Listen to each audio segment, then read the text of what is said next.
Vous préférez les pâtes ou le poulet? On vous donne souvent ce genre de petits plats à bord et aujourd'hui je voulais vous parler un petit peu d'où vient la nourriture que vous mangez à bord. Donc bon appétit et bienvenue à bord.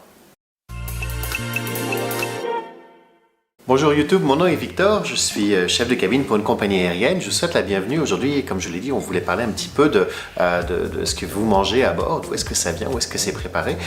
Si vous êtes nouveau sur la chaîne, je vous souhaite la bienvenue. Vous pouvez vous abonner, il vous suffit d'appuyer sur le petit bouton rouge qui se trouve juste par ici. Si vous êtes déjà abonné, vous pouvez également appuyer sur la petite cloche, ça vous permet d'avoir une notification lorsque il y a une nouvelle vidéo sur ma chaîne. Et puis je vous invite, je finis la promo rapidement, mais je vous invite à visiter mon site web victorvoyage.com où je vous parle un petit peu de plein de choses, de voyage, mais aussi d'autres choses qui peuvent arriver dans la vie, d'impressions, d'expériences que j'ai pu avoir à droite à gauche lors de mes voyages. Donc n'hésitez pas, victorvoyage.com. Alors ces fameux plats qu'on vous sert à bord, ça vient dans ce qu'on appelle des cassolettes. La traduction en anglais c'est des casseroles, donc c'est un faux ami parce que c'est pas une casserole en français. D'où est-ce que ça vient? Le rôle d'une compagnie aérienne c'est de transporter des passagers du point A au point B et pas forcément de se lancer dans la grande cuisine. Donc ils font appel à des traiteurs pour leur fournir tous les produits alimentaires qu'on va trouver à bord. Mais certaines compagnies ont créé leur propre filiale de traiteurs. Une grosse compagnie qu'on trouve à travers le monde c'est LSG qui est une filiale de Lufthansa, la compagnie allemande. Singapore Airlines a aussi sa propre filiale qui est basée à Singapour. Et puis, je ne sais pas si c'est encore le cas, mais Air France était propriétaire en partie de Cervère qui offrait aussi à manger à l'époque dans les TGV. Alors ces compagnies traiteurs, ce sont des énormes cuisines qu'on trouve à proximité des aéroports et vous allez voir c'est parce qu'on a besoin d'amener les produits vraiment en toute dernière minute dans les avions, donc ils se trouvent juste à côté des pistes et ce sont des énormes cuisines industrielles sur lesquelles on va faire des milliers de plateaux repas. Bien sûr on n'est pas, en tant que compagnie aérienne, on n'est pas lié à un seul traiteur, donc par exemple de là moi où j'habite c'est LSG qui est notre traiteur, mais lorsque je vole à Singapour, c'est le traiteur de Singapore Airlines qui va nous fournir. Donc on va avoir différents traiteurs dépendamment de l'endroit où on va décoller. Je vais commencer par parler des repas qu'on vous sert en classe économie. Donc, lorsque une compagnie aérienne va avoir son contact au traiteur, un petit peu comme si vous allez planifier un mariage, vous allez voir votre traiteur et vous allez lui dire « Ok, j'ai besoin que tu me fournisses tant de plateaux repas ou j'aurai tant d'invités à mon mariage. Voici mon budget par plateau ou par invité et voici ce que j'aimerais avoir comme genre de plat. » La compagnie aérienne va avoir également un autre paramètre, c'est le poids. Tout ce qui est petite casserole, tout ce qu'on met à l'intérieur, ça va commencer à peser et donc si c'est trop lourd, ça va coûter trop cher en carburant. Je vous donne un petit exemple, il y a quelques années, American Airlines avait fait une étude quelle serait l'économie s'ils retiraient un grain de raisin parmi toutes les salades de fruits qu'ils servent à bord et ça se comptait en milliers de dollars. Alors c'est d'abord le raisin, mais un grain de raisin c'est pas très cher, mais c'est aussi non seulement le grain de raisin, mais le poids de ce grain de raisin. À chaque fois qu'on transporte quelque chose, il faut du carburant pour le transporter et donc c'est pas seulement le raisin, mais c'est aussi le carburant qui est nécessaire pour transformer ces grains de raisin à travers le réseau. Et donc les compagnies aériennes font très attention, c'est un critère qui est essentiel, c'est le poids de ce qu'on va fournir. Alors dans la plupart des cas, c'est pas le cas pour LSG là où j'habite, mais c'est le cas pour beaucoup de cuisines. Pour les repas de classe économie, ce n'est pas le traiteur qui va confectionner ces repas. Il va acheter auprès des fabricants qui vont faire aussi des boîtes de conserve, etc. Ils vont acheter des repas en énorme quantité, en fait des produits. Donc imaginons vous avez en entrée une salade de couscous, et bien ils vont acheter ces salades de couscous en énorme quantité. Et ensuite, le travail du traiteur, ça va être de mettre la salade de couscous dans tes petits bols de la compagnie Air France, de KLM, de toutes ces compagnies qui peuvent exister.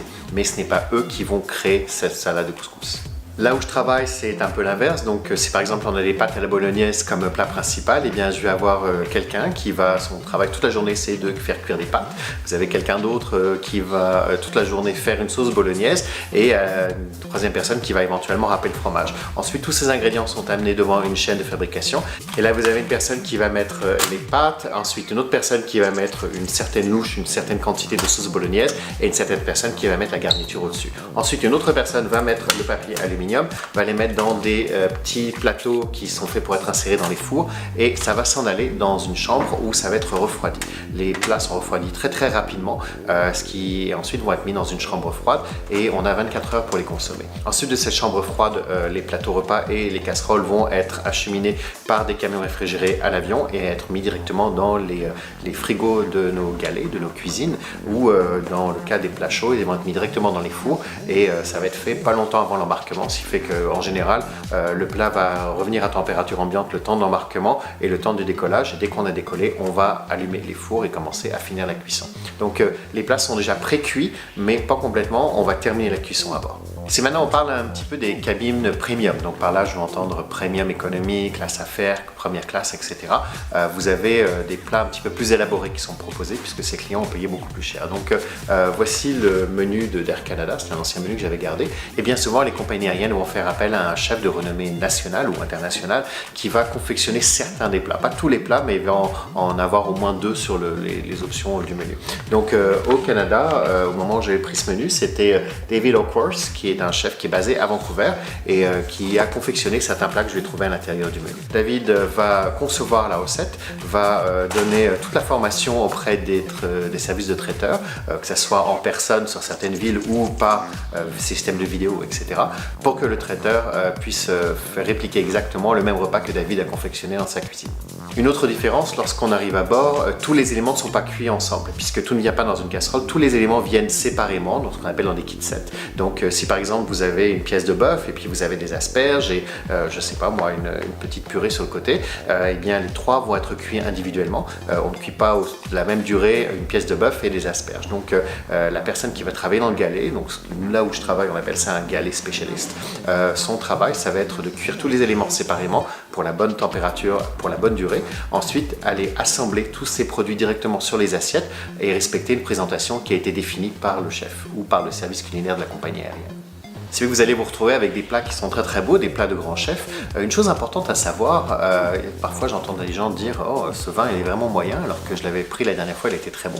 Et même chose pour un plat, lorsque vous êtes en altitude, l'altitude va avoir un effet sur vos papilles gustatives et va altérer votre sensation de goût. Et donc beaucoup de choses que vous pourriez manger au sol qui ont une certaine saveur, la saveur va vraiment altérer lorsque vous êtes en altitude. Donc pour pallier à ça, les services de traiteurs souvent vont mettre un petit peu plus de sel ou de sucre dans les plats pour essayer de rehausser un petit peu les saveurs et parfois un petit peu plus d'épices également. Donc j'ai déjà eu des passagers qui m'ont dit qu'un vin était fabuleux au sol mais ils le trouvaient assez moyen en l'air, ou à l'inverse un vin qui était très très fort au sol, ils trouvaient qu'il était un petit peu plus doux lorsqu'ils l'ont testé à bord. Donc une fois de plus, l'altitude va avoir des changements. Pour ceux d'entre vous qui aiment commander des repas spéciaux, là, la procédure est un petit peu différente. En fait, comme les compagnies traiteurs essaient de faire des choses en grand volume, parce que ça va réduire les coûts et à la fin, la facture qui est donnée à la compagnie aérienne. Donc, dans ce cas-là, c'est directement le traiteur qui va définir ces produits-là, qui va les mettre dans les assiettes et les plats de la compagnie aérienne spécifique. Mais en général, ça nous coûte beaucoup plus cher d'acheter un repas spécial qu'un repas normal, même si on ne va pas répercuter ce prix sur ce coût sur le prix du billet. Donc, pour vous donner un exemple, lorsque quelqu'un achète un repas cachère, ça nous coûte à nous à peu près une centaine de dollars rien que pour le repas cachère. Donc c'est vraiment quelque chose de très particulier. Il y a beaucoup de gens qui utilisent des repas spéciaux, qui les demandent. Je vous invite à ne pas les demander juste pour les tester, pour s'amuser, parce que ça a un coût sur la compagnie et à la fin, ça va finir par se répercuter pour l'ensemble des passagers. Les traders doivent travailler également en flux tendu auprès des compagnies aériennes. Je vous donne un exemple. Vous avez un vol qui devait partir à 7 h le matin avec 200 passagers sur lequel on avait un petit déjeuner et le vol a été annulé pour des raisons techniques. Donc si ces 200 petits déjeuners ont déjà quitté l'entrepôt et la chambre froide, ils vont être perdus, on ne peut pas les réutiliser. Ces 200 passagers ont été redispatchés sur tous les vols de la journée qui partaient à la même destination et donc il va falloir réajuster pour l'ensemble de ces vols. Donc peut-être que sur le vol suivant, il y avait 150 passagers de prévus, on en a rajouté 50, et bien le traiteur doit pouvoir fournir et avoir rapidement ces 50 plateaux repas très rapidement pour pouvoir les rajouter dans la liste. Mais le vol suivant n'était peut-être pas un service de petit déjeuner, c'était peut-être un service de déjeuner, de repas du midi, et donc le traiteur doit être capable de s'ajuster rapidement. De même, on ne peut pas utiliser une recette générale pour tout le monde, parce que peut-être qu'il y a un vol qu'on ne va pas utiliser parce qu'un vol est annulé vers l'Asie, on ne peut pas récupérer ces plats qui sont plus asiatiques si pour un vol qui s'en va vers l'Afrique par exemple. Donc chaque destination a ses propres menus qui vont en général être inspirés de la destination, parce que si on va au Japon, on sait qu'on va avoir beaucoup de passagers japonais à bord, donc il faut quelque chose qui soit soit attractif pour eux. On travaille également en fonction de la plage horaire, donc les repas du matin, du midi et du soir. De plus, les repas changent en général à peu près tous les 3 mois. Donc la manière que ça fonctionne, la compagnie va rencontrer le traiteur qui va faire ses offres de repas. Et en fonction des 3 critères que je vous donnais tout à l'heure, donc le prix, le poids et la saveur, la compagnie aérienne va donc décider quel est son choix final pour les 3 prochains mois. Voilà, j'espère que vous avez appris quelque chose sur d'où vient ce que vous mangez à bord. Un petit bonjour à 2 personnes. Tout d'abord Bambi, qui est une des abonnées qui m'écrit régulièrement et qui me suit, donc bonjour à toi. Et puis, vous avez peut-être remarqué, il y a un nouvel habillage graphique de ma chaîne. J'ai engagé un créateur qui est basé à Montréal, Guillaume, qui a fait un très très beau travail, j'aime beaucoup. J'ai énormément aimé travailler avec Guillaume, donc si vous aimez ce que Guillaume a fait, n'hésitez pas à mettre un pouce vers le haut. Sur ce, on se retrouve la semaine prochaine. Merci et à bientôt. Salut!